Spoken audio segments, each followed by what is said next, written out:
Philippe Jachand, bonjour. Vous êtes président du mouvement associatif et vous avez publié un rapport que vous avez remis au Premier ministre en juin dernier. Quel état des lieux constatez-vous sur les difficultés rencontrées par les entreprises aujourd'hui ? Alors, le monde associatif, aujourd'hui, l'alerte que nous avons posée au moment où le dialogue avec le gouvernement a été ouvert, il y a 1 an maintenant, c'est que les associations en France étaient un acteur en croissance, plébiscité par les citoyens, parce que, y compris quand on regarde les chiffres aujourd'hui, vous avez 1 500 000 associations, vous avez plus 6% en matière d'engagement bénévole, on compte aujourd'hui 22 millions de bénévoles en France. C'est un secteur qui représente 2 millions d'emplois à peu près. C'est un secteur qui pèse plus de 109 milliards d'euros de chiffre d'affaires, qui représente 4% du PIB national. Donc c'est un secteur essentiel, à la fois pour l'inclusion, le lien social, l'émancipation citoyenne de l'engagement qui se fait au travers de l'engagement, mais c'est un secteur également économique.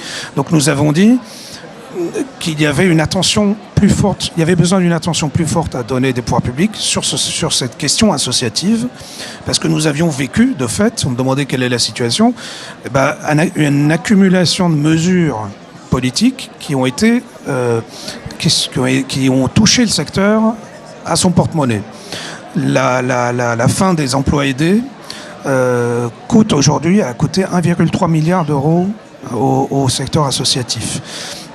Et ça n'est pas compensé par les nouvelles mesures qui ont été développées sur les parcours emploi compétences par exemple. La réforme de l'ISF, c'est à peu près 200 millions de dons en moins et on voit tous les jours des communiqués d'associations qui ont du mal, qui ont perdu en collecte, en générosité du public. Il y a eu également la fin de la réserve parlementaire qui a fait perdre 25 millions d'euros de subventions au secteur associatif. Donc, si vous voulez, d'un côté, un secteur plébiscité par les citoyens et un engagement bénévole qui s'accroît, et de l'autre côté, des mesures qui ont touché directement le secteur, qui l'ont affaibli. Qui l'ont affaibli financièrement. Et pas de perspective de politique. Donc l'objet du rapport, ça a été de proposer des mesures rapides et des perspectives pour installer une véritable politique associative dans le pays. Et quelles recommandations majeures avez-vous faites au gouvernement ? La première, c'est de stabiliser, si vous voulez, de stabiliser et d'accroître les instruments, notamment le fonds de développement de la vie associative, qui sont dédiés à la fois à la formation des bénévoles, à leur accompagnement, à leur formation, mais aussi au financement, au soutien, au financement des structures associatives. Donc de faire du fonds de développement associatif un fonds structurel de formation et de développement, comme son nom l'indique. Sauf qu'aujourd'hui, il est très faiblement doté. Si vous voulez, vous avez 8 millions d'euros dans le FDVA qui sont dédiés à la formation des bénévoles. Ça répond à peu près à 1,5% des bénévoles en France. Sur les 22 millions, 1,5% seulement bénéficient de l'accompagnement. Les moyens sont extrêmement faibles.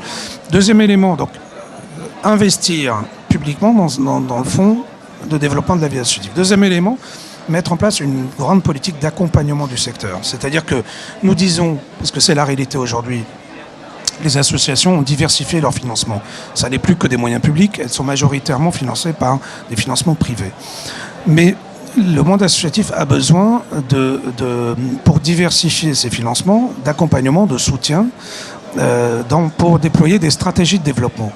Or, aujourd'hui, l'accompagnement et la formation restent très faibles et diffuses dans le pays. Il y a besoin d'une grande politique d'accompagnement pour développer le secteur et l'aider à se déployer, tenant compte de ses spécificités, encore une fois.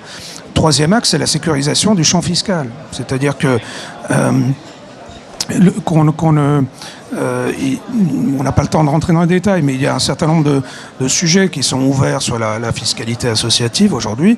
Nous avons besoin d'une sécurisation là-dessus, parce que comme tout dirigeant d'entreprise, si vous voulez investir et développer votre structure, vous avez besoin d'un minimum de confiance dans l'environnement juridique et fiscal, et donc pour pouvoir projeter. Or, de ce point de vue-là, c'est pas complètement le cas aujourd'hui. Il y a aussi tout ce qui concerne les questions d'évaluation et de visibilité du secteur. C'est-à-dire, je disais, 22 millions de Français. Donc les associations sont partout, mais elles sont peut-être un peu nulle part aussi dans les politiques publiques. Donc nous avons besoin de rendre plus visibles les apports du monde associatif en travaillant davantage sur des processus d'évaluation de l'impact, parce que nous devons regarder de plus près ce que produit le monde associatif dans la société française et pouvoir le rendre plus visible également dans les politiques publiques et dans la façon de communiquer sur le secteur associatif aujourd'hui. Très bien, écoutez, merci de nous avoir tenté de nous résumer ce plaidoyer qui sera bien évidemment écouté, je pense. J'espère. On attend le ministre ce soir qui devrait nous donner déjà quelques éléments de réponse. Notamment au sujet de la formation des bénévoles, dès le plus jeune âge.